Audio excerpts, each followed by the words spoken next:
So, ito yung iano namin guys. Yan, ililiha muna ni Papa yung dito. So, ito yung ating paglilinis day 2 dahil kahapon yung day 1 dahil hindi magiging day 2 pag walang day 1. Meron pa kaming itong tatlo at yung isa, yung malaki. Tatawa ka lang. Eh, Maring! Maring!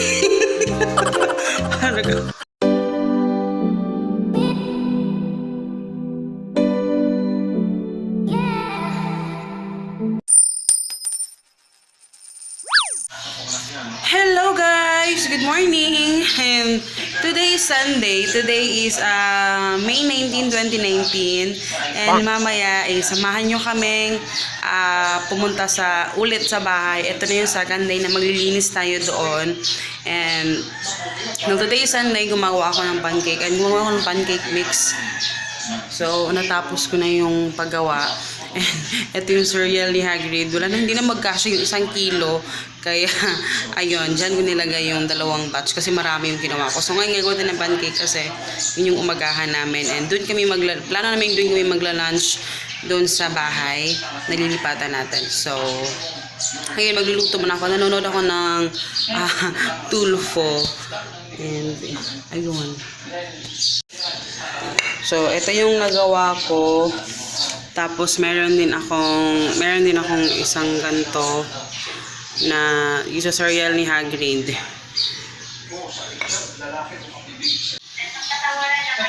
Tignan niyo yung dalawa, maagang nagising. Morning!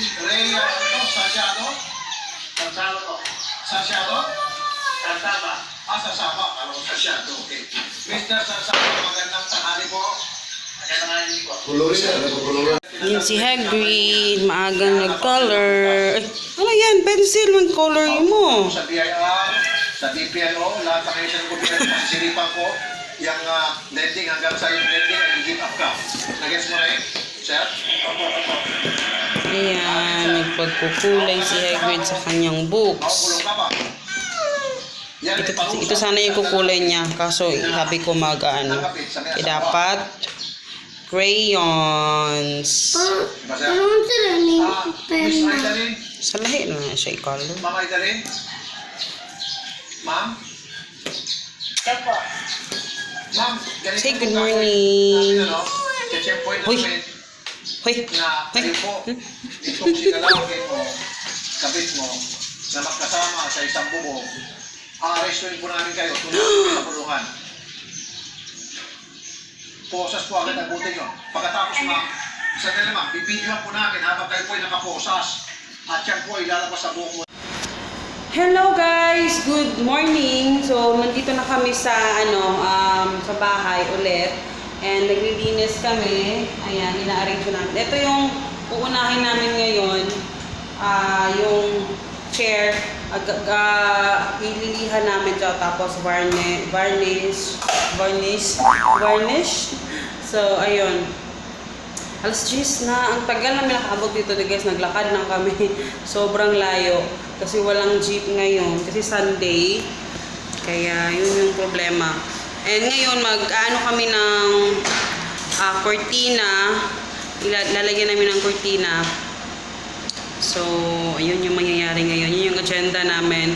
Cortina, maglalagay ng cortina. Cortina hindi pa nalabhan. And itong mga tawag dito, upuan. So, ito yung iano namin guys. Yan, ililiha muna ni Papa yung dito. So, ito yung ating paglilinis day 2 dahil kahapon yung day 1 dahil hindi magiging day 2 pag walang day 1. So, ito na part. Medyo siya, orange. Ayan, parang in-accent siguro nila yung kulay. So, ayan, silang paper ni Papa. Tapos ito na part, puti naman siya. So, okay lang. Parang in-accent lang yung wall. Udoy.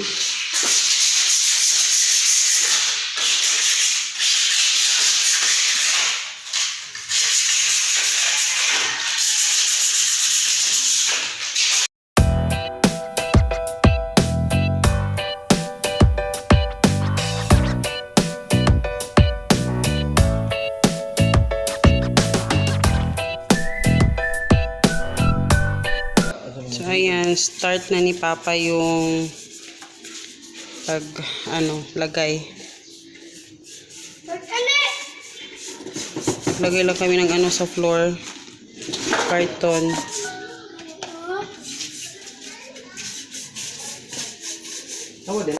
So, ayan guys. Actually, tapos na kaming kumain at hindi na ako nakapag-vlog kanina kasi sobrang gutom na kami kanina.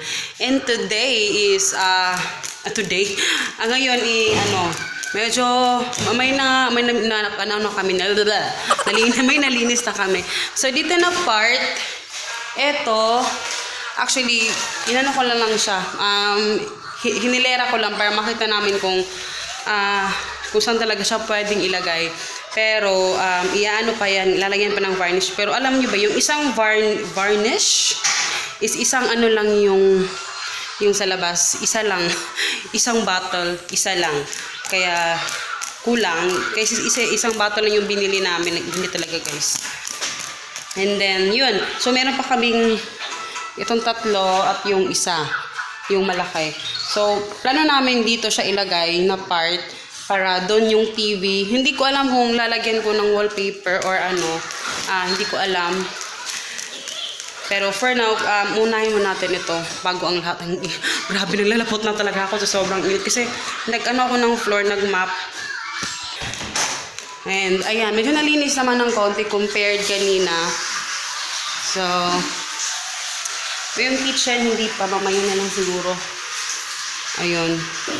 Yung kitchen talaga, mayroon talaga siyang division. So, ayan. So, dito na part.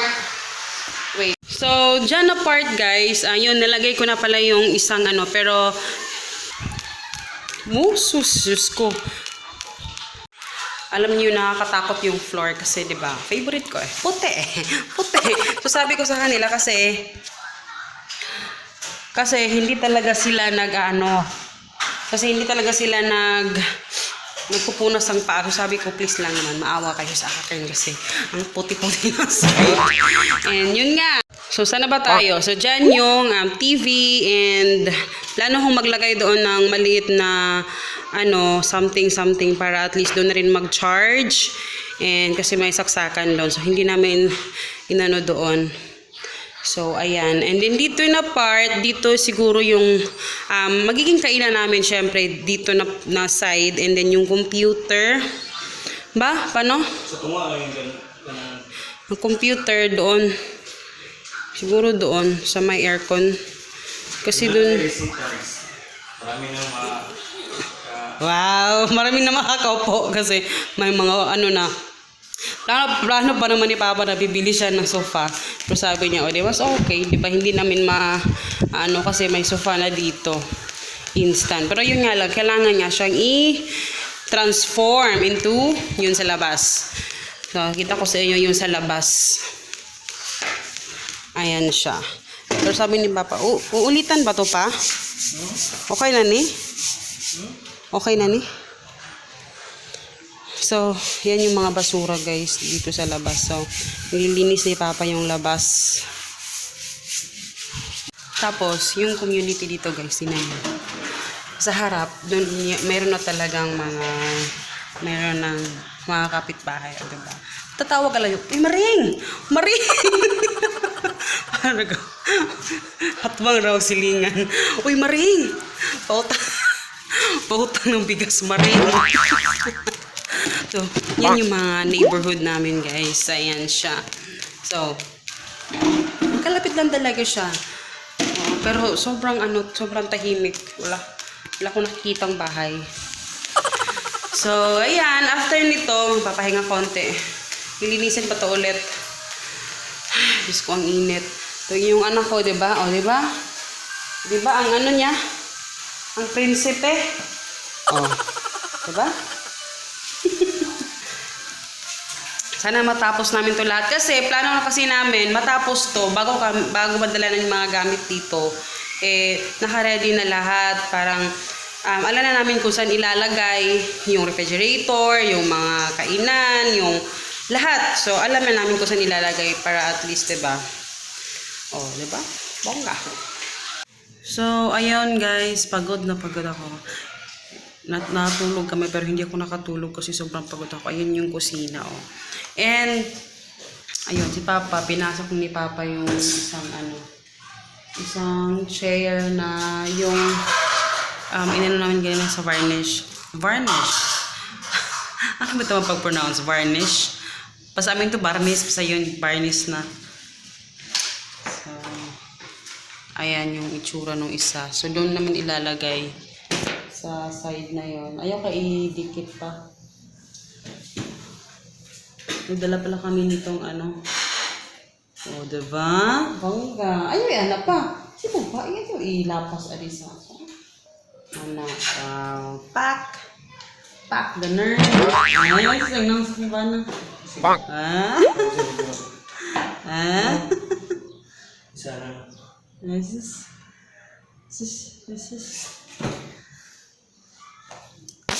So, ayun. Tapos pala, eto, ano ko lang sa inyo ha, kasi marami sa inyo nanonood, pasensya na wala akong kilay, wala akong lipstick. Pero carry na yan.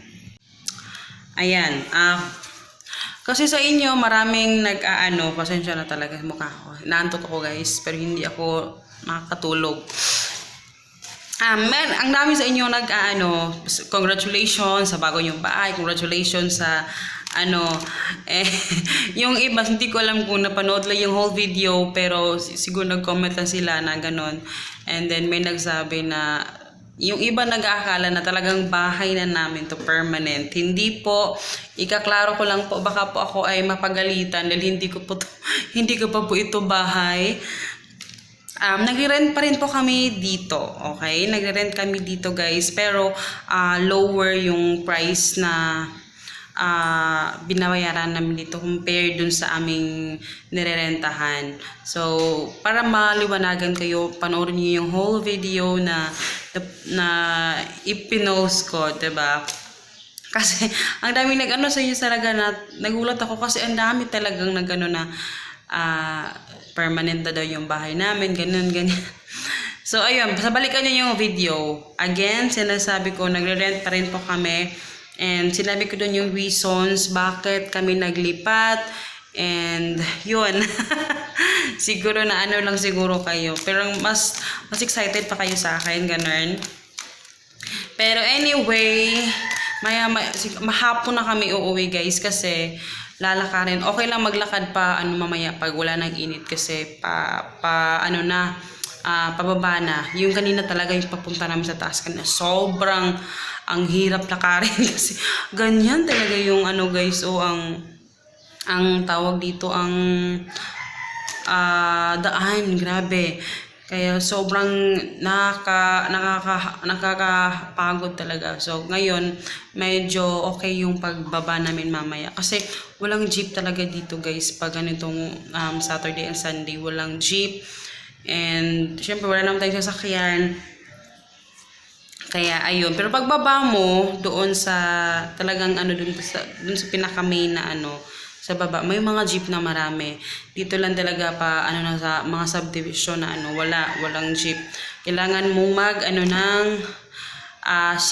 motor single. Yun. Kaya hindi na kami nag-motor single kanina. Naglakad na lang kami, sobrang init. Ayun, lesson learned. Wag pumunta dito ng tirik na yung araw, kailangan maaga, or pag umuwi kailangan gabi na. So yun lang muna yung update natin for our second day ng ating paglilinis. In fairness, marami tayong nagawa. Mamaya gagawin namin yung kusina, and tapos guys, kailangan ko yung suggestion ninyo kung ano yung kailangan ilalagay. Plano ko kasi dyan sa kusina kasi since open siya, plano kong ako na lang yung magtatahi ng cortina na pwedeng panglagay dyan sa kasi wala talaga siyang ayun nga, open siya.